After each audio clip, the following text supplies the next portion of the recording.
That's just going to be there.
United Methodist Church in Schenectady.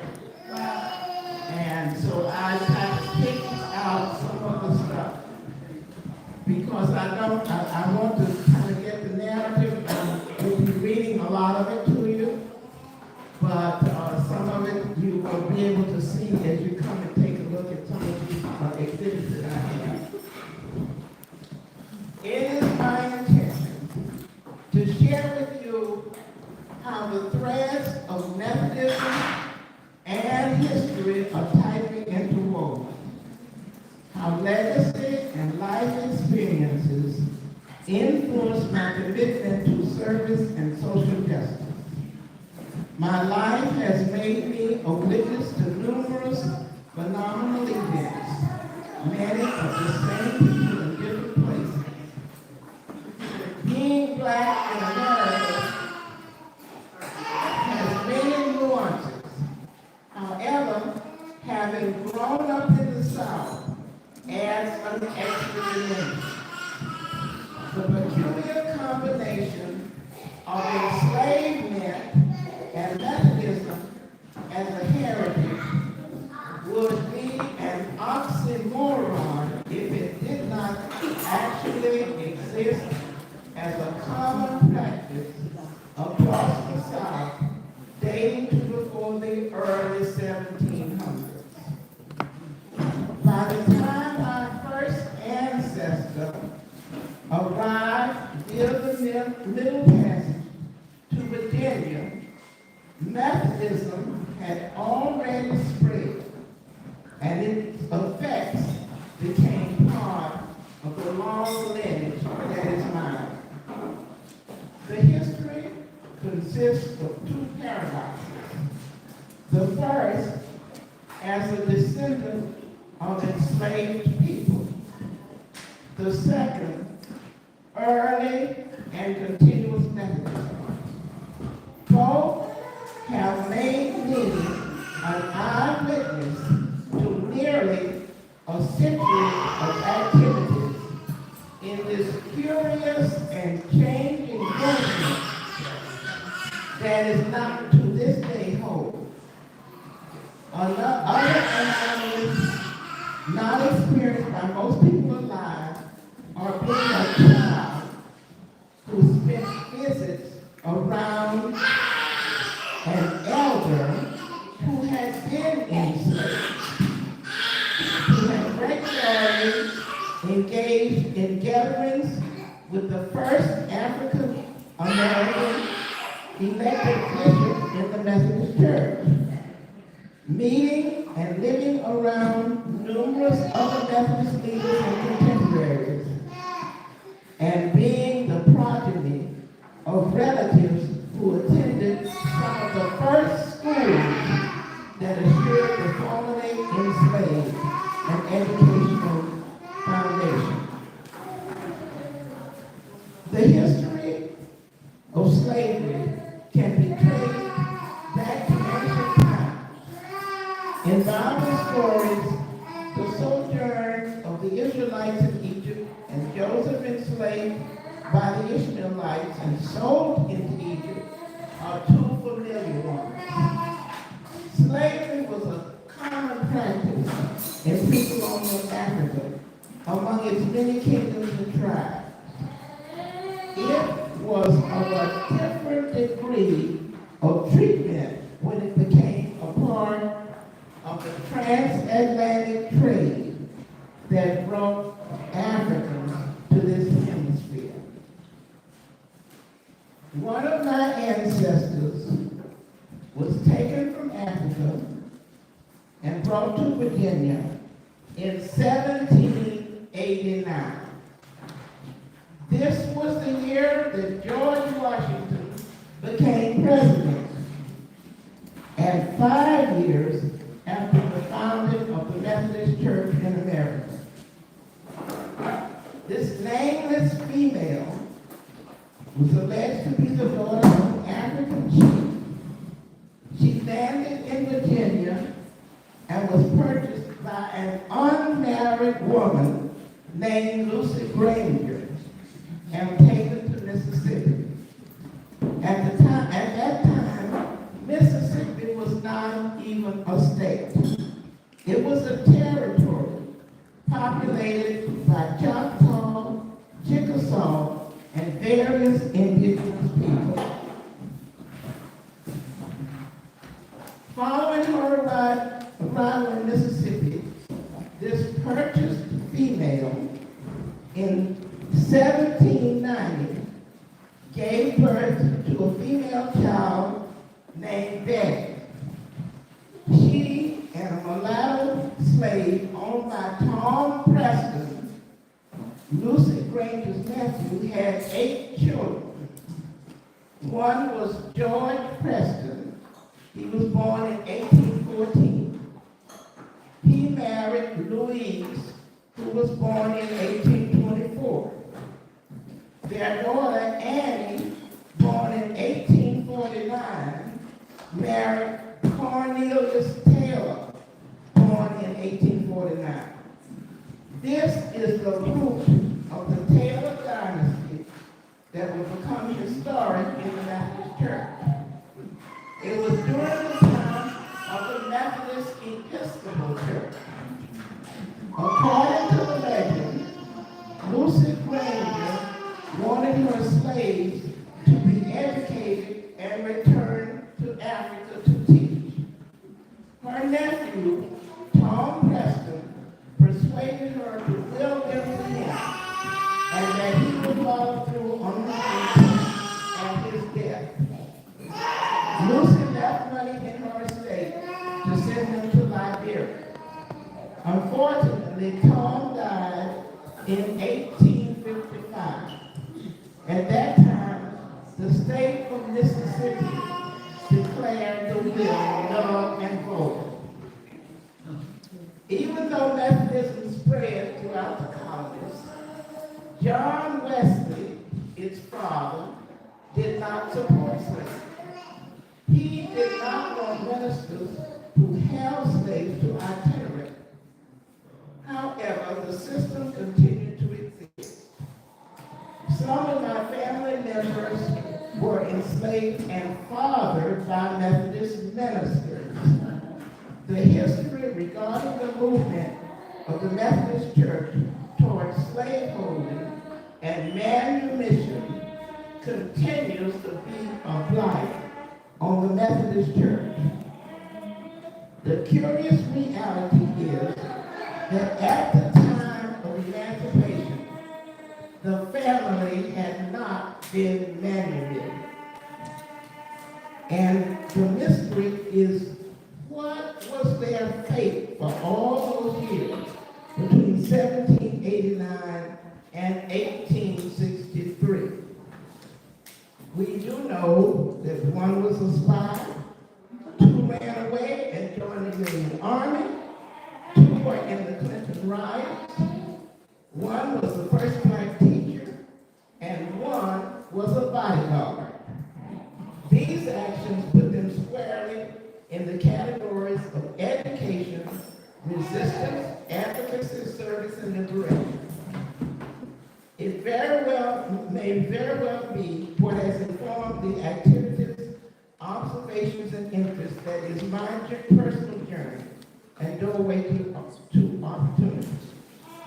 From these progenitors, by the 6th generation, came 3 Methodist ministers, 1 bishop, 7 teachers, a mayor, a nurse, an electrical engineer, a cosmetologist, and several right activists in both the church and society. Amen.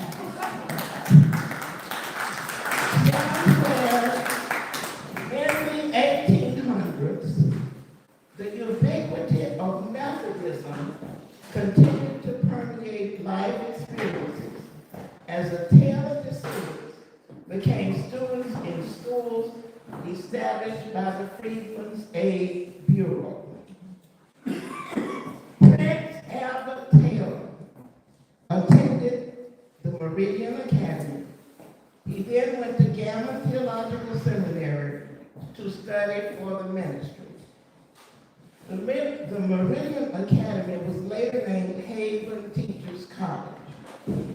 Prince Albert Sr. was followed there by his older sons and daughters until it was closed in 1930. 4 of the daughters married men who had attended Haven Teachers College. At least 3 of them went to Gamma Theological Seminary.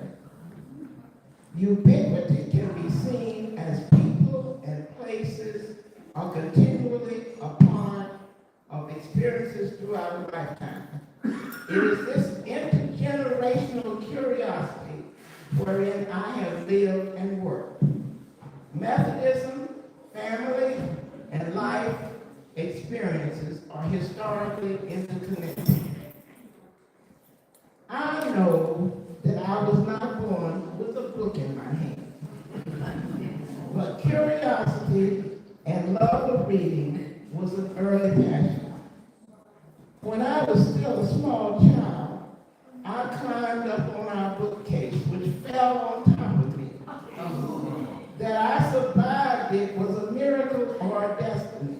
In African culture, the griot was a keeper of history. Several of my ancestors might have inherited the tradition.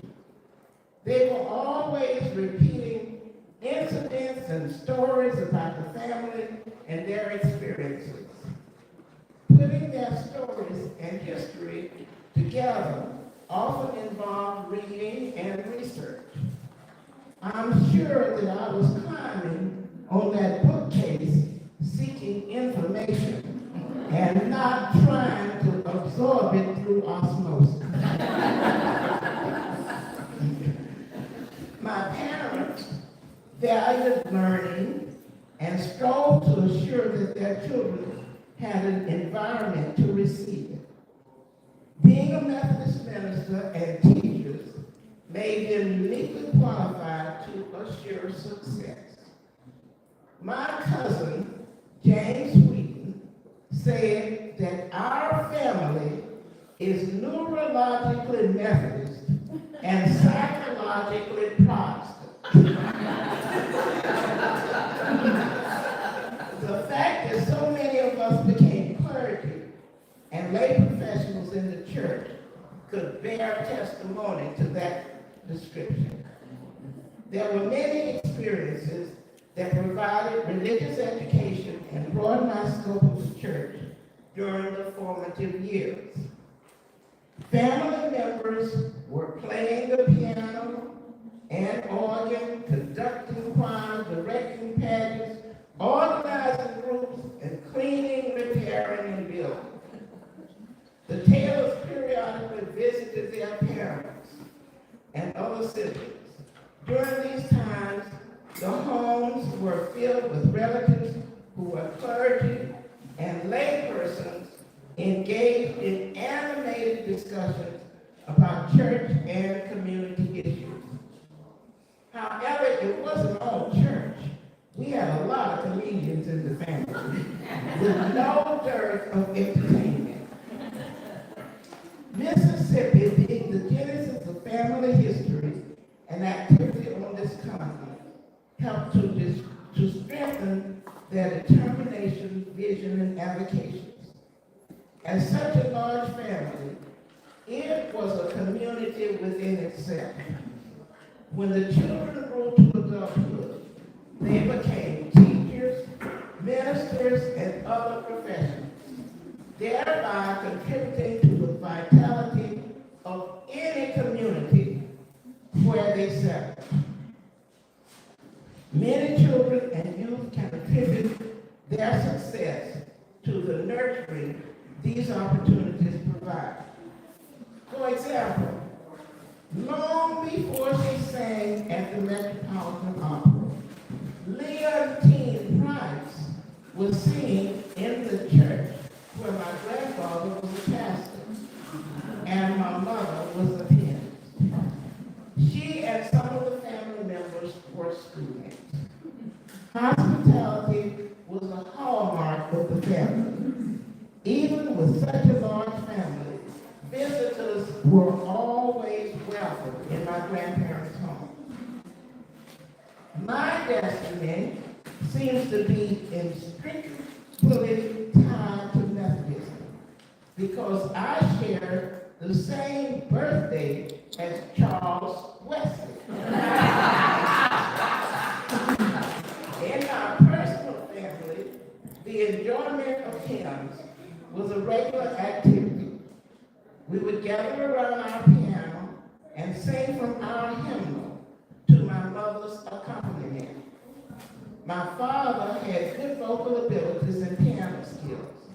my sister became a classically trained vocalist and was competent with piano and a variety of instruments. Other siblings had some degree of competency as well. The piano and organ in the home attracted our friends who could freely use instruments not otherwise available to them. Many friends have attributed their advancement to this inviting spirit. Occasionally, vocal groups would practice in our home. Following emancipation, the church played a significant role in creating and maintaining opportunities for the multitude of the newly freed.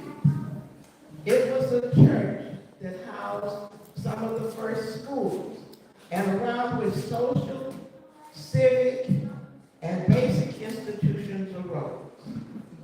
Narratives by family members indicate that fellow schoolmates from Haven Teachers College emerged to become not only teachers and ministers, but doctors and other professionals. A schoolmate, Robert Fuller, became a doctor, was one of Mississippi's first physicians.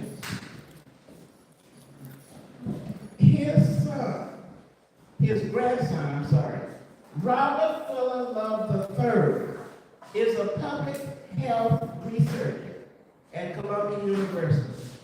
He participated in voter registration during Mississippi Freedom Song. Robert was a team member in the Congregational Assistant Program, which I co-directed in 1967 and 68.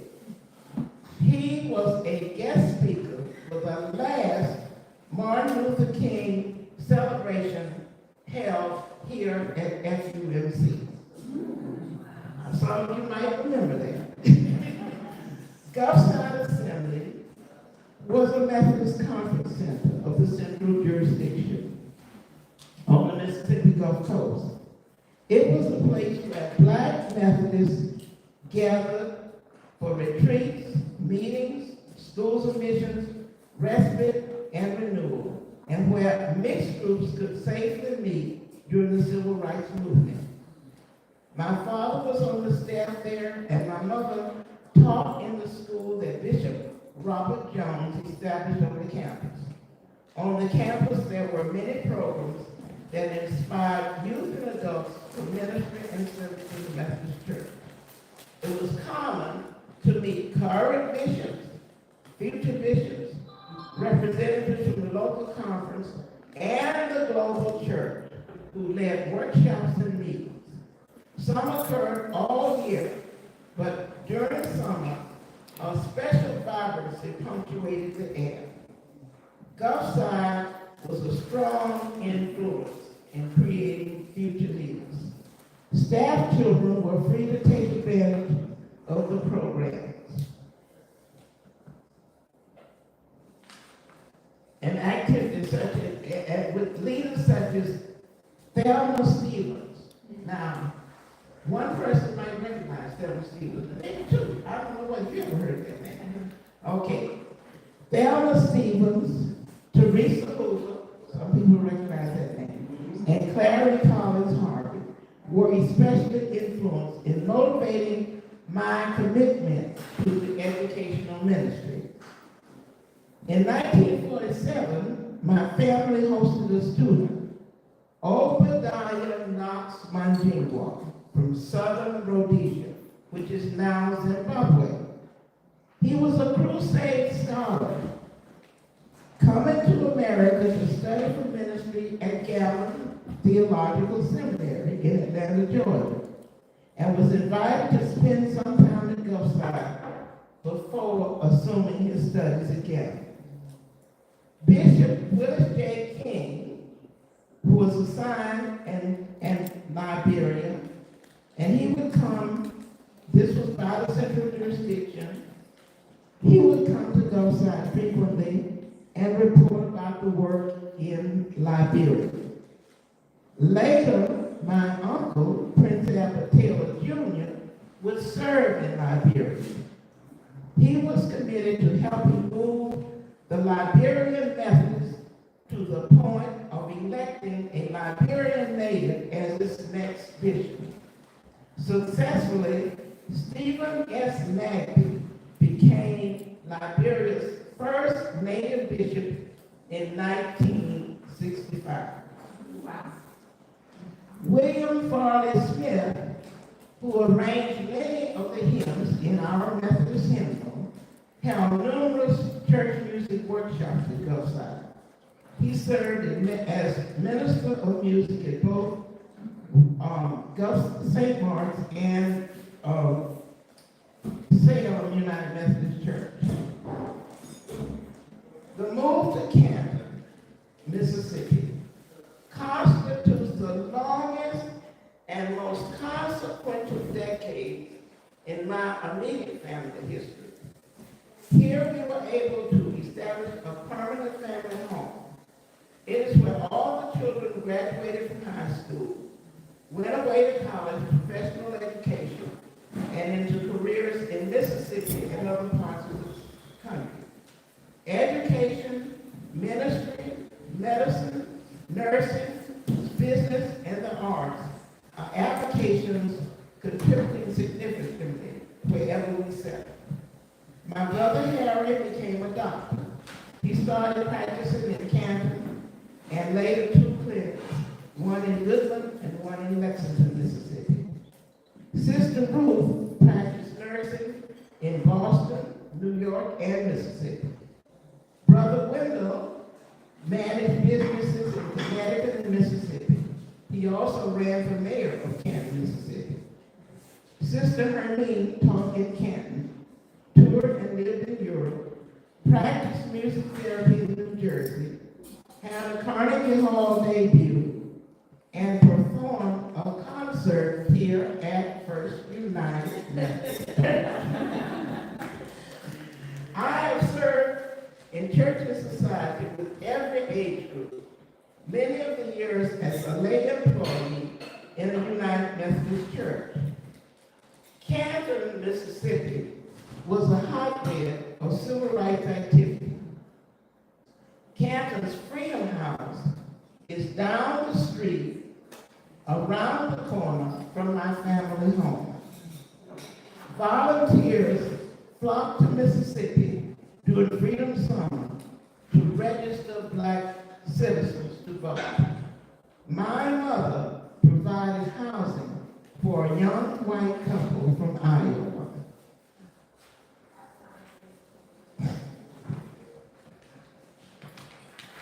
Y'all can stop me anytime. If you want to ask a question or anything, you can. I just kind of going through a timeline, but I'm willing to stop and talk. Even though the Korean conflict started in 1950, my attention was not focused on it at that time. There was automatic conscription, and males who were of age were legally required to enter military service. In 1951, a delegation from my Methodist Youth Fellowship went to the Methodist Youth Convocation at Purdue University in Lafayette, Indiana. There were 5,000 youth from all over the world. At that convocation, we dealt with the issue of war and faith because James Lawson had been incarcerated for being a conscientious objector. This focus on how to deal with war and be a Christian dominated the convocation. Little did I know that James Lawson would receive his doctorate from Boston University the same year that I received my Master of Divinity from Boston University. That I would visit Holman United Methodist Church in Los Angeles, where he pastored, and that he would figure prominently in Martin Luther King Jr.'s ministry of nonviolence and revolutionizing work for justice and human rights. Our own Emily Hart also attended that convocation. Wiley College, the Methodist legacy did have some advantages, especially in the area of higher education. Even though there were well-known colleges in Mississippi, I was drawn to Wiley, which was the alma mater of Cousins. When I got there in 1953 and met Dean Coleman, I discovered that he had taught not only my cousins at Wiley, but also my parents, my aunts, and uncles at Haven Teachers College. This knowledge persuaded him to recruit me to join his team, serving residents in a migrant camp a few miles from the campus. The ministry consisted of activities with the children once a week. I was president of the campus NAACP. Our chapter went to the bus station and removed signs following the 1956 Supreme Court decision striking down segregation in buses.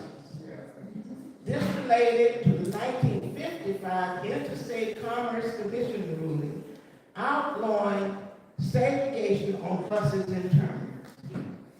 Mine, before Rosa Parks' experience, refusing to give up a seat, happened when I was traveling back to Mississippi following summer work in New York.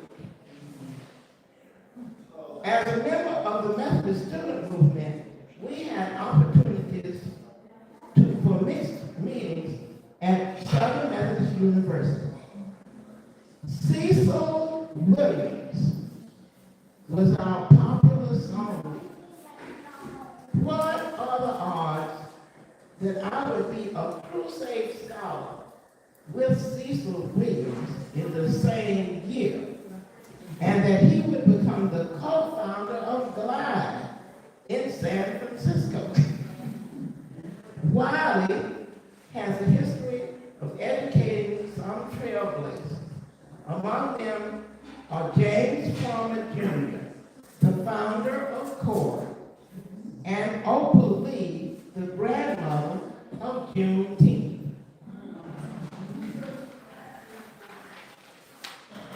Boston University. Legacy can have its values.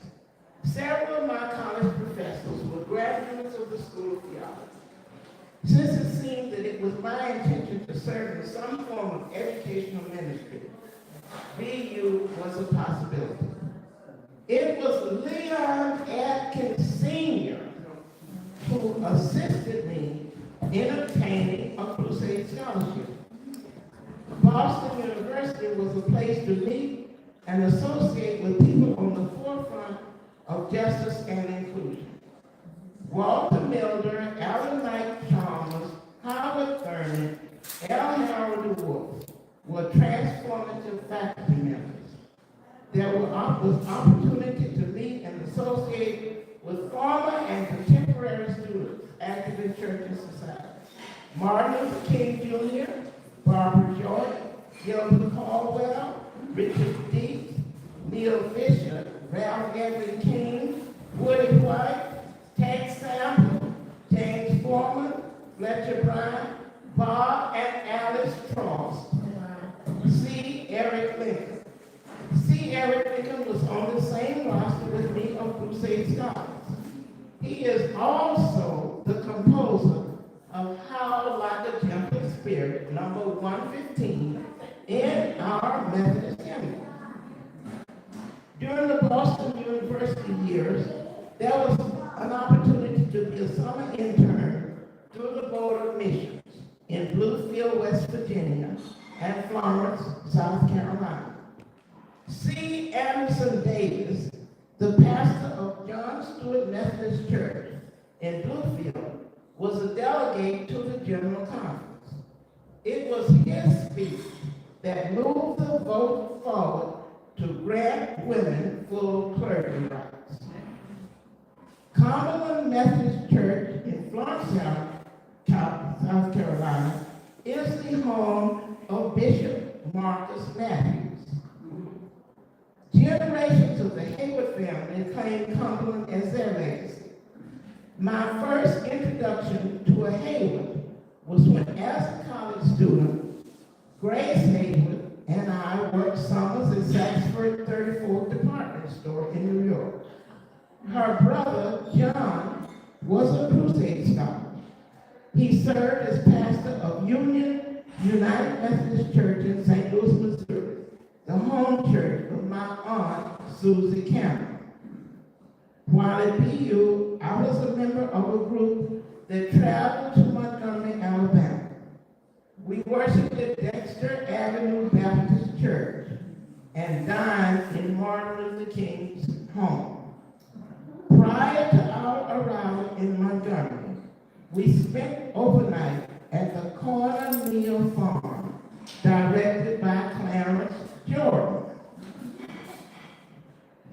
New England Conference. My field work and subsequently full-time employment was in the Morgan Memorial Church of All Nations, the birthplace of Goodwill Industries. This church and two others made up the South End Methodist Parish. The three churches had a history recognized throughout Methodism. Tremont, established in 1862 as a Methodist Episcopal Church, was the birthplace of the Women's Foreign Missionary Society. United Methodist Church was begun in 1796, the oldest black congregation in New England Methodism. It has a history of abolition, civil rights, and LGBTQ rights. Union is currently the only one still operating as a church. William B. McLean and Gilbert Caldwell pastored at Union. During my time at Morgan Memorial, I completed the requirements to become a certified director of religious education and had a service of consecration performed by Bishop James K. Matthews.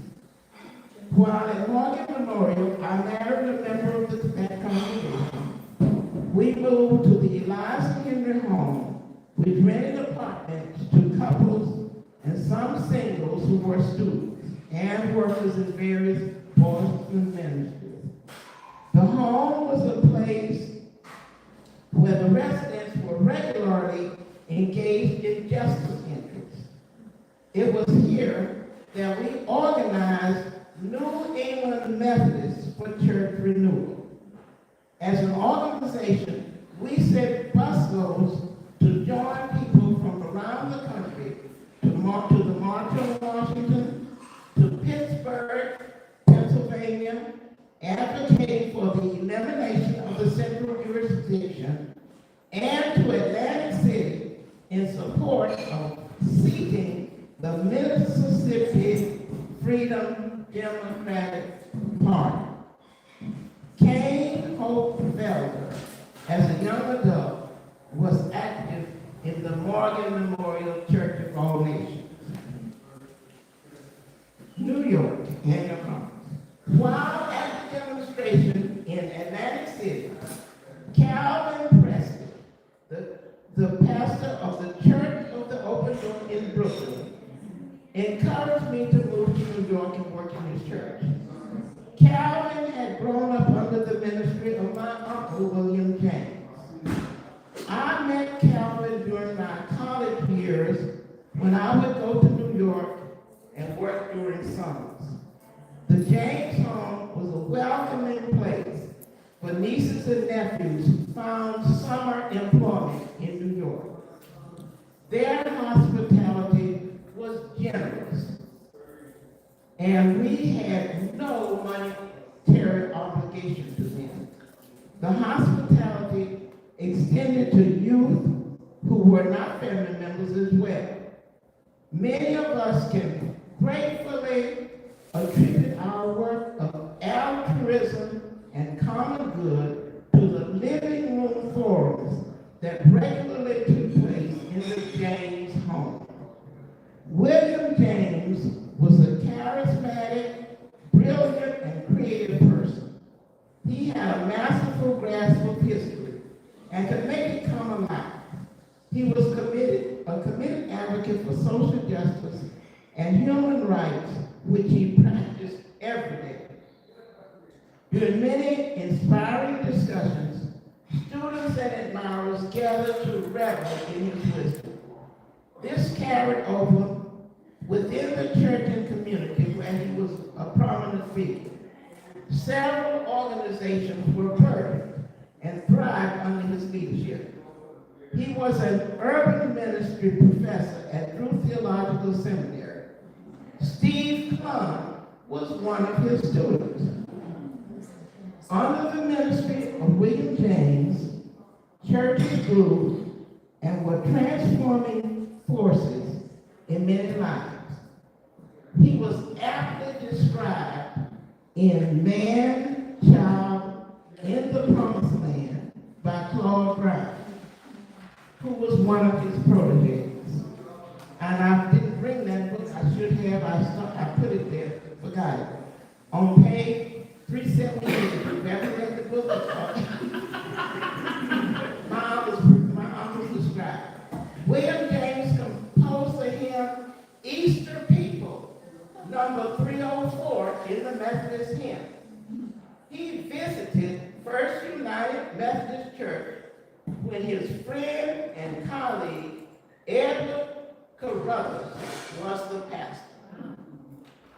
H. Carl McCall served with William James as the preaching minister at Metropolitan Community United Methodist Church. I was coordinator of youth ministries in the New York Annual Conference. After leaving the church with the open doors, Calvin Preston became the executive director of Interfaith Citywide Coordinating Committee. Subsequently, I joined the agency as a congregational assistant. During that time, I was part of a team that developed People on This Planet, a curriculum for summer day camps. As developers of this curriculum, it was part of our role to hold laboratory schools instructing potential leaders of the day camps, which were held in churches throughout Interfaith Network. Tex Sample invited me to participate in a laboratory school at St. Paul School of Theology in Kansas City, Missouri. During maternity leave, I was fortunate to volunteer at the Ministerial Interfaith Association and coordinated a successful sickle cell fundraiser. The Ministerial Interfaith Association was organized by William M. James. At this time, Gilbert Caldwell was the director. Herbert Skeet chaired the board of directors, and Benjamin Gay was a staff member. Benjamin Gay was at one time on the staff of First United Methodist Church. The All Americans Act was established in 1965. There was a desire to serve the elderly in communities throughout the country. Many church buildings had adequate space and could be repurposed. By the time that I was getting back into the workforce, Herbert Skeet and the Salem Community Service Council desired to add programs for the elderly. This was already a successful agency that served children and youth.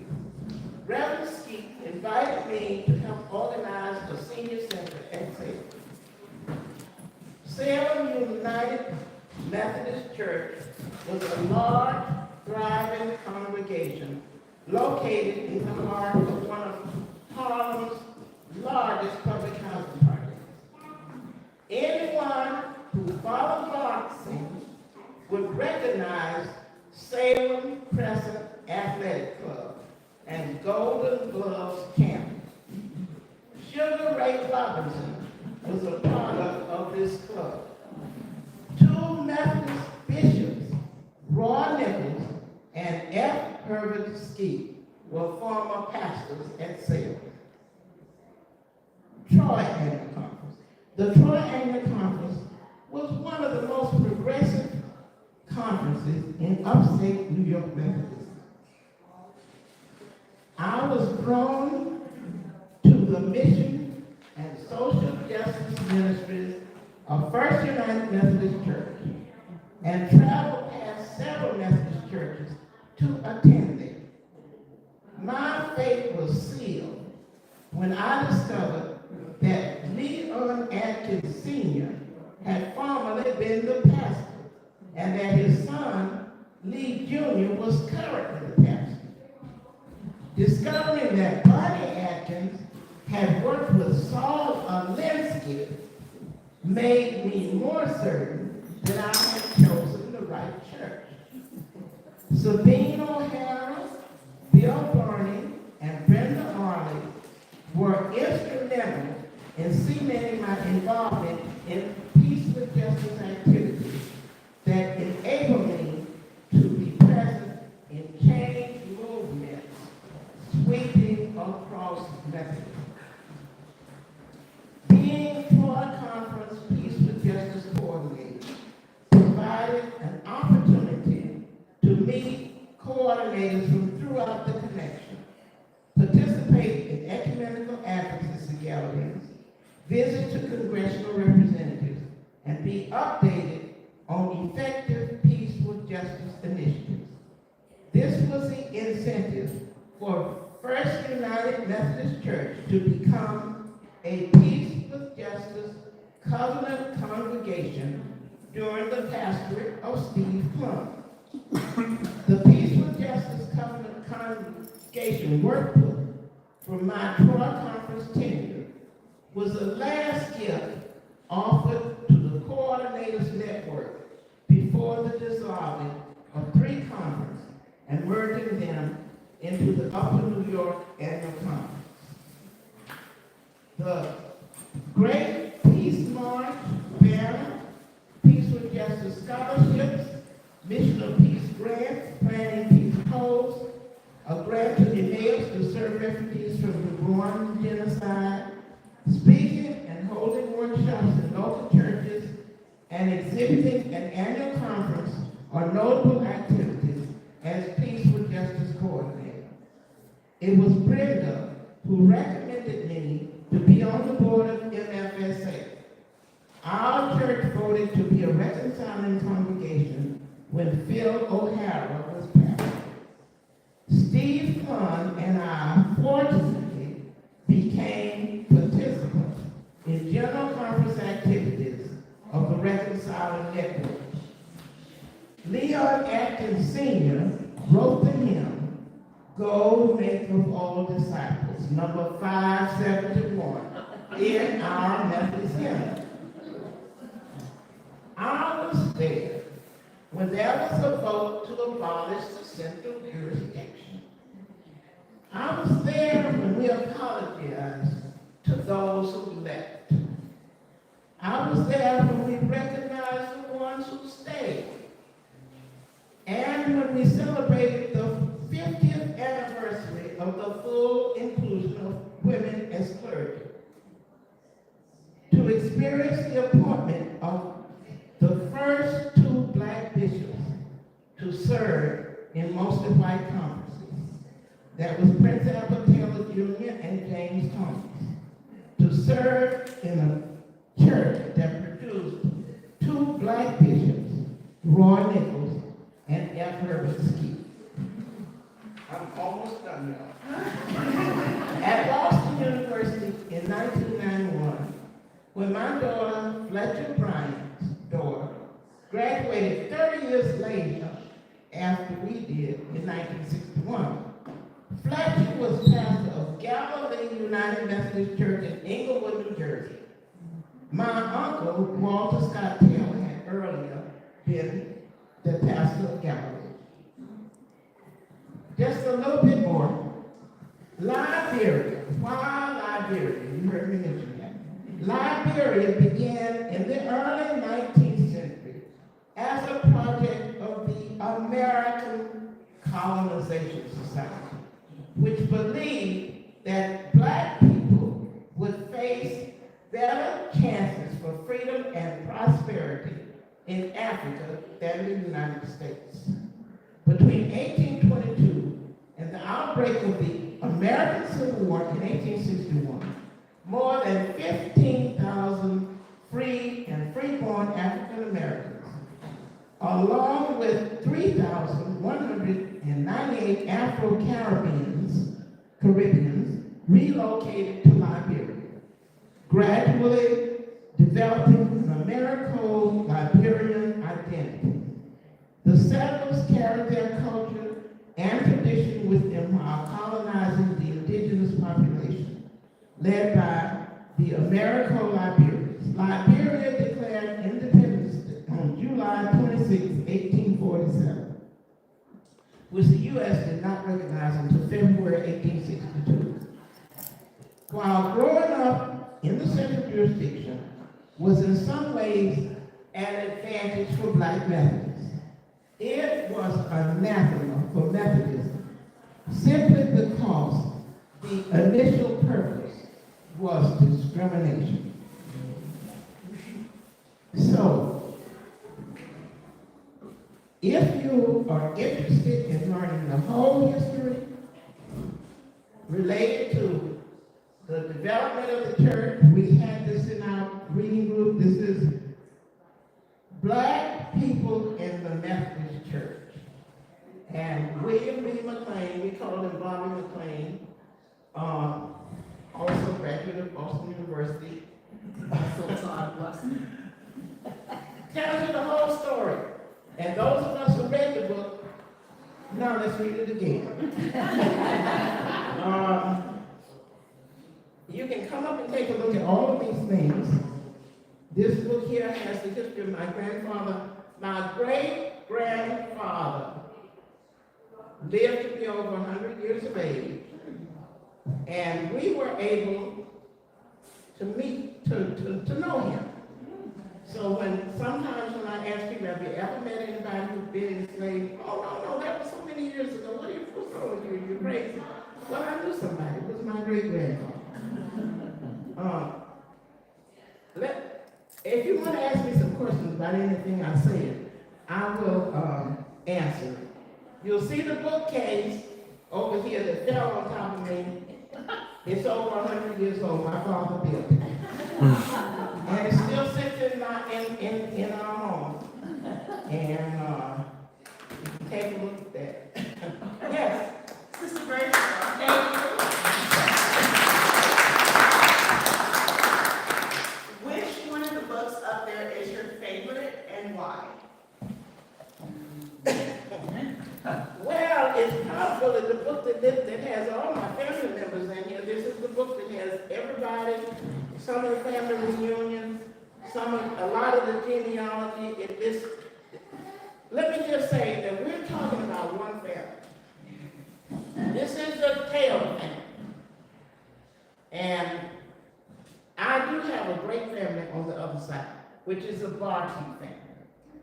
And we can kind of trace our genealogy through that family. The interesting thing is that the Taylor family is a Methodist family. The Barty family, for the most part, is a Baptist family.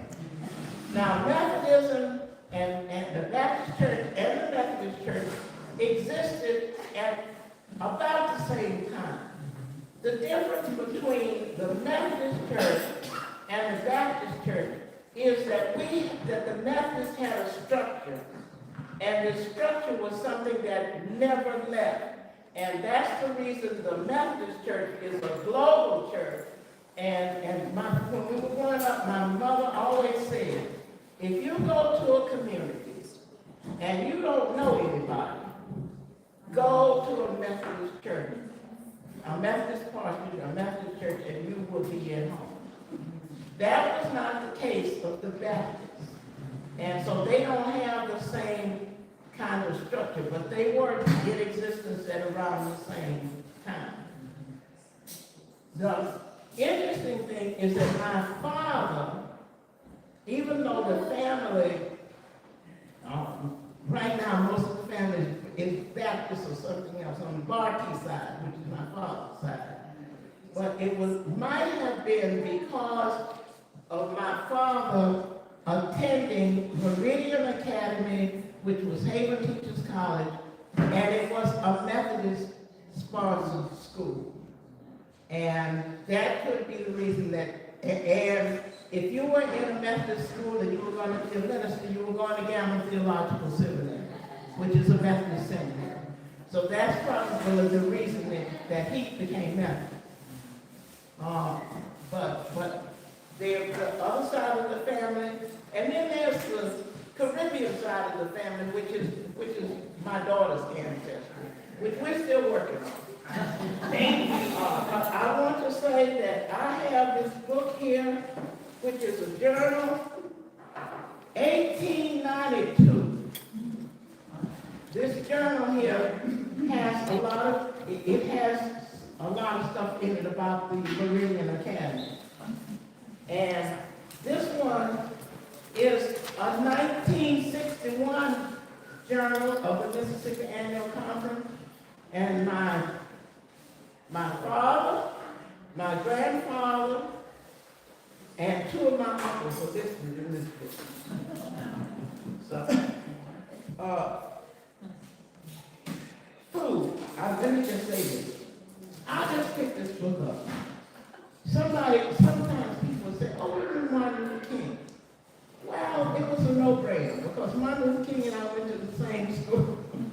Martin Luther King would come to Boston and speak. And we would all go to hear him speak. And I would take my youth group. And Ed King, somewhere you see his, Ed King is, I think Thelma Stevens, Ed King, and Tex Sample are three Mississippians that were so immersed in the civil rights movement and equality that it was just interesting to see the history of those people. But food played an important part in the whole civil rights movement. And I just picked this book up, and it tells you about a place where when people couldn't meet in other places, they could meet in food service places that were owned by black people. And it tells you about how they fed the people who went to the market in Washington. Anyway, the name of this book is Southern Food and Civil Rights. And I picked this up in Jackson Airport. Anything else? Any other questions? Yes. Virgia, the administration at the moment is trying to go back to Protestants only, but your whole history has to do with interfaith, even though you're a tremendously Methodist family. Share how that grew into a process years ago, the interfaith as well as Methodist. Well, if you were black in a place like Mississippi, of course, the churches were met together, and the black church in the community, whether they were Methodist, Baptist, even in some cases Pentecostal, were the ones that housed the schools or would have the gatherings, the concerts. People who came, it was interesting. People thought that we didn't grow up with culture when we were growing up down there.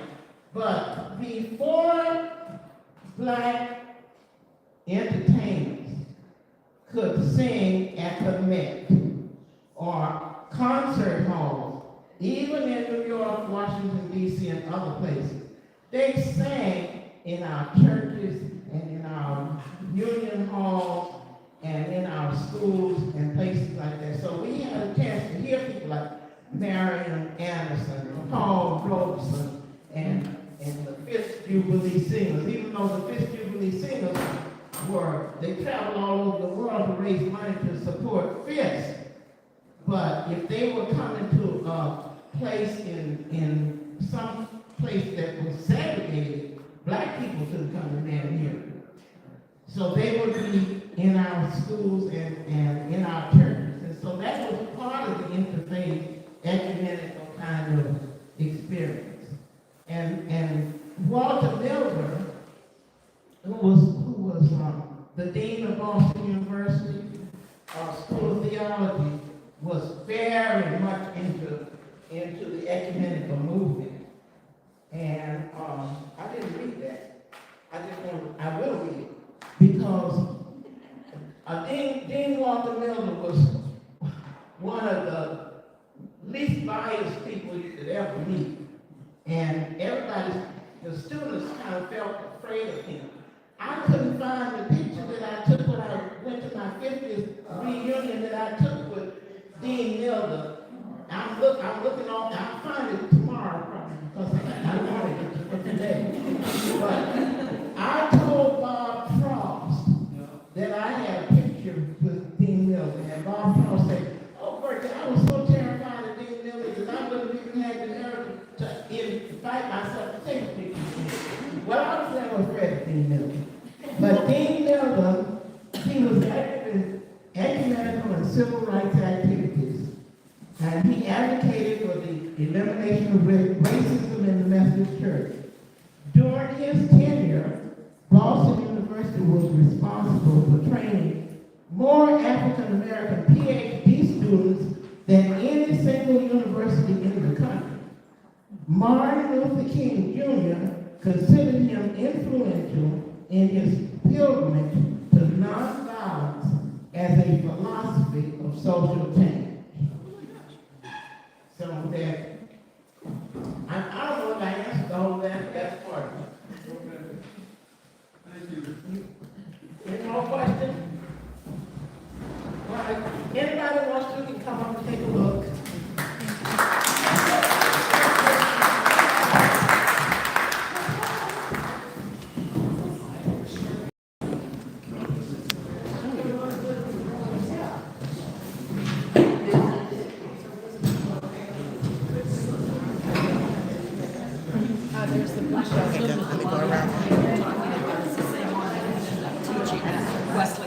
William B. McLean, and William B. McLean, and he was, they used to, they tease him, he was one of those people who come and would around and they would tease him all the time. Yes, that's about McLean. I figured it was. I did not ask. Oh, you had, oh, you did? I did not, but one of my best friends. Oh, yeah, that's nice. This book here, This is your relative. that's my uncle's book, and the poor book is falling apart. This book costs what, $13.95. If you can find one, it's $80 some odd now. Oh my gosh. And I was looking for that book, and sometimes you can find it on like Amazon. I think Amazon's got it for $81 now. Wow. The first Prince Albert Taylor was named after. Yeah, I don't know. You know, but it was funny when my uncle was going back and forth to Africa, and they say, oh, they'd be making way for him because of Prince. He's a prince. And so somebody said, now, is that are you a real Prince? What's my real name? Therefore, yes. But everybody would be making way because they thought he was royalty because of his name. That's great. It's so much. The second verse, he tells everything, and really, to tell you the truth, this is a very definitive book. And this one here, I talked about Cain Felder was a, did you know Cain? Cain Felder? I mean, I know the name. Well, Cain was a young adult. I was at a Morgan Church Foundation, and he came to New York, and he spoke at my church, and I said, oh my goodness, so, you know, what? He said, aren't you proud of me? Yeah. He's been there. He had a glorious career, but this was it. No, it wasn't this one. It was another person that was teaching. This is a good book.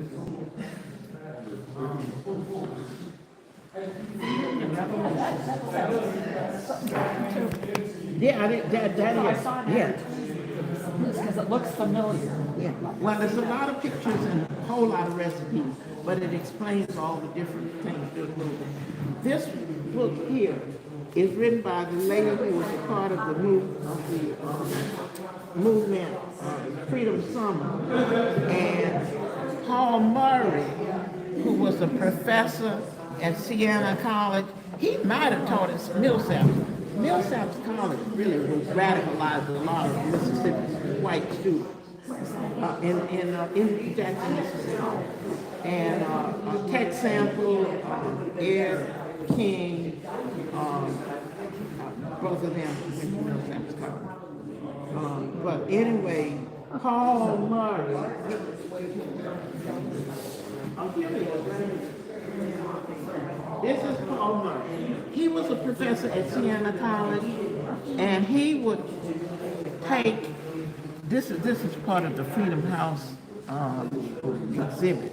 He used this book as one of his textbooks. Every year he took students back to Mississippi to go to the experiences of Mississippi rights movement. Oh, I just want, this is my great-grandfather. I said one of them was a bodyguard. It was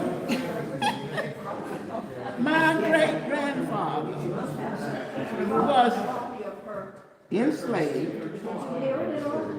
As a child, they had him to go to school with the children to keep the wild animals from attacking the children. And the children could go into the classroom, but he couldn't go in the classroom. He went under the classroom and he went to school underneath the school. But he was the bodyguard as a child. Well, this is the bookcase. This is the bookcase. And this bookcase is heavy. I survived that bookcase, but it's over.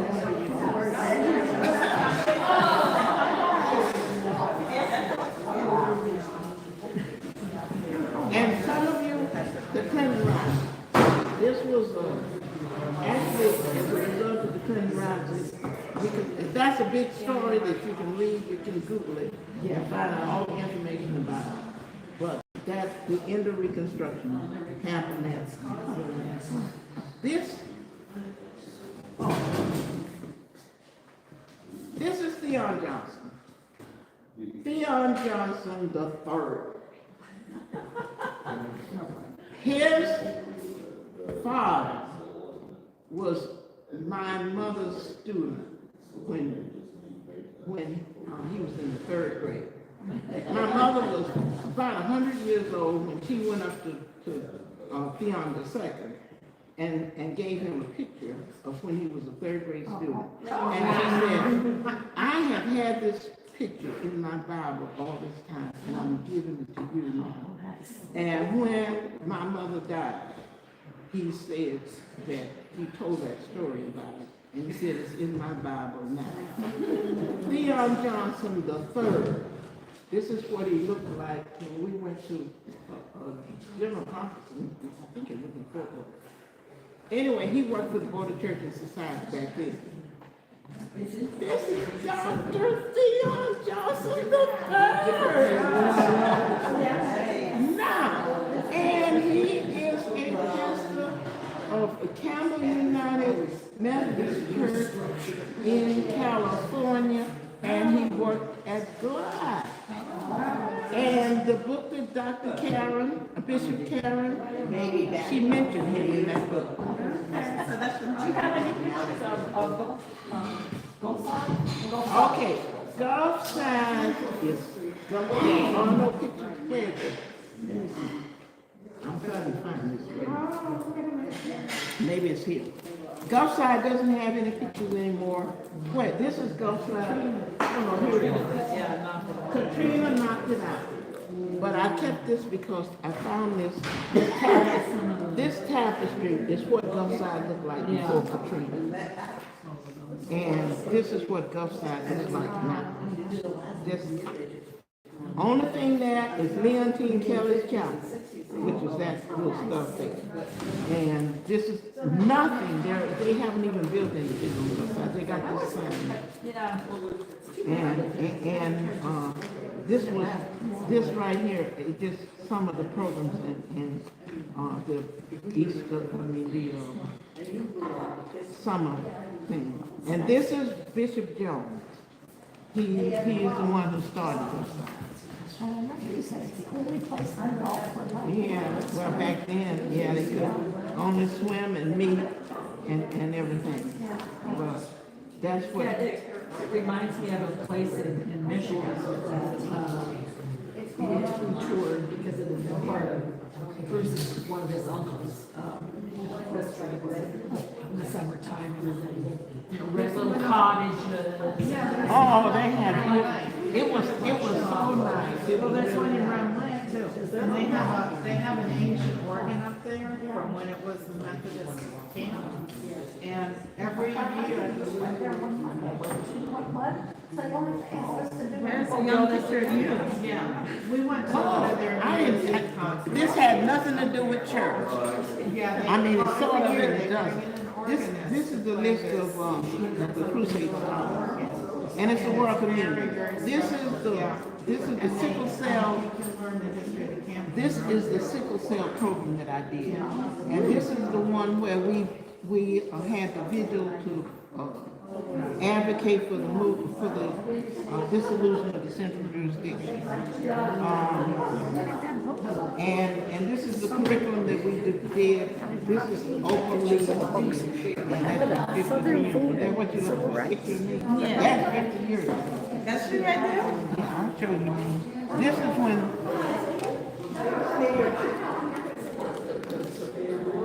Oh, we went to the Holy Land, the Middle East. We had a 6-week study tour. And when we were, Jan, you were there. You remember when we went at Coswa's Cove? Yeah. And Sylvester said, Virgia, tell two truths and a lie. Oh, I remember that around the campfire. And I said that I had had an audience with the king.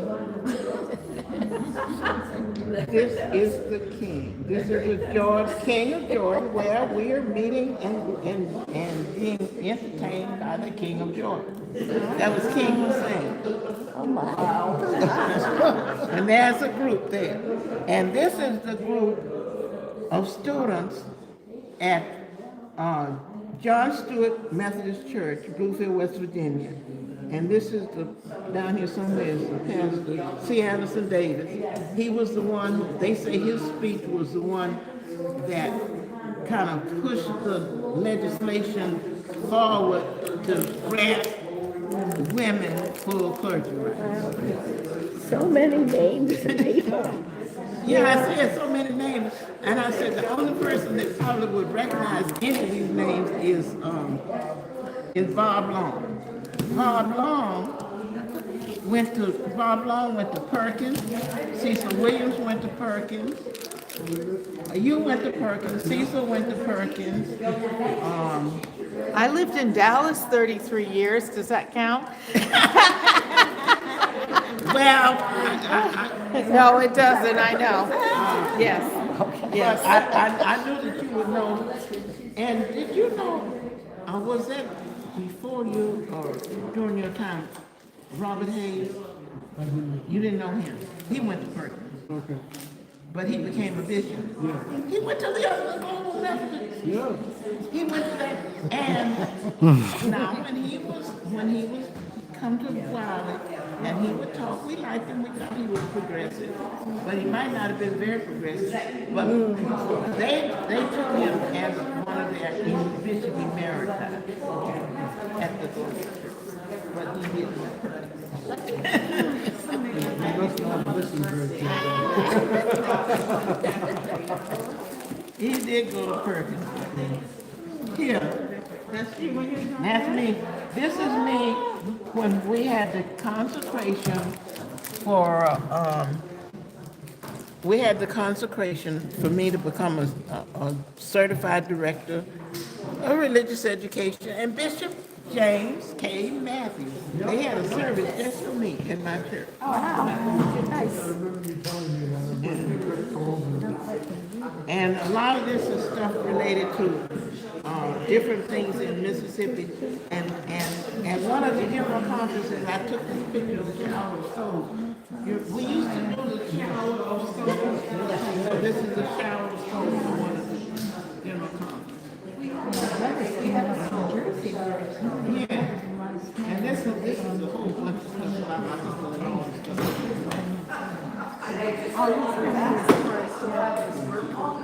This is my whole family on this side.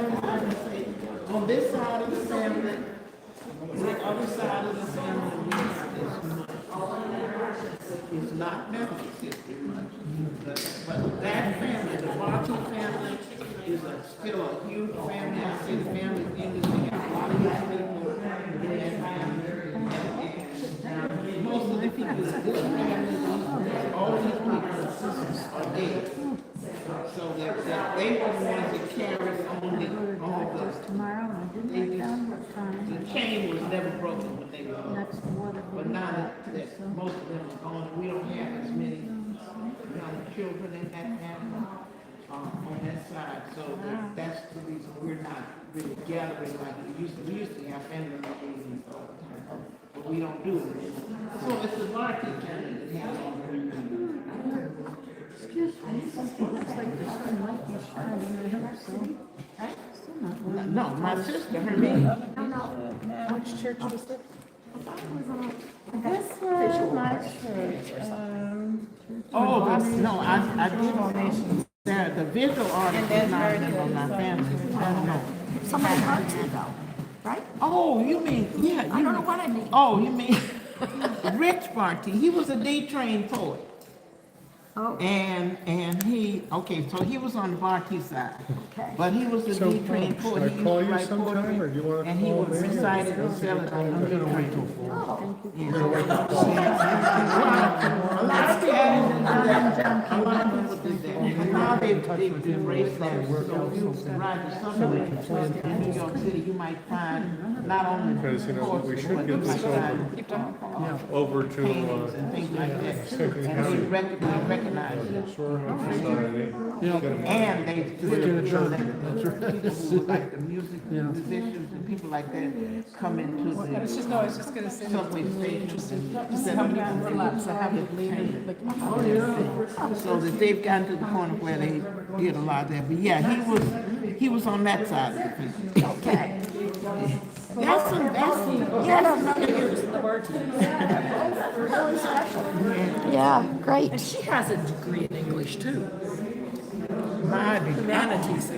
I don't, listen, I was never intended to be a pastor. Just interested. I said, I was not going to be getting up there and doing a sermon every week. And I was always interested in the educational ministry. Actually, when we, this is the list of Crusade Scholars, they got me down here. And my goal was education, I think it was, they say I am. Virgia Phoenix, education, religion and higher education. So that was what I was always interested in. Well, that's kind of, when I went to seminary, that's what I was going to do, was education. And then I ended up with a professor who, we just didn't quite, get along real well. When Cal had her first spinal surgery, I had to test. She wouldn't give me any, test, and she's, and her husband has done a lot of this stuff.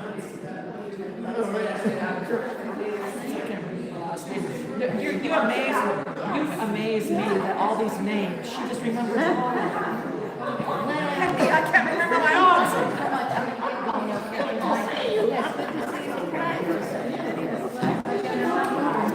That's your mother when she was 106, right? I think it's Kirkwood, James Kirkwood, I think that's what. Yeah, whatever that's on there, I don't remember what it is.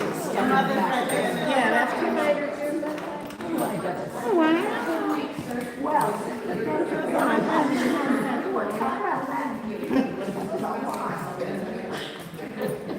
But do you see how it pointed back to First United Methodist Church? Yes, that's the. But we have so many connections in this church. And without you tracing all the way back. When I first came here, there was a picture hanging up in that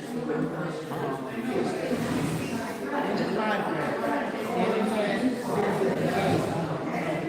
S. Benjamin Gay must have been one of the influence, one of the associates. He was part of the house.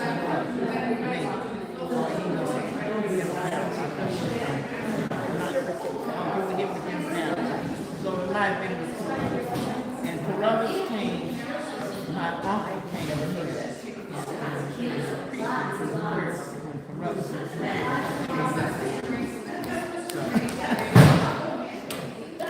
So, I mean, all this stuff that goes back, comes back to First United Methodist Church, which is amazing.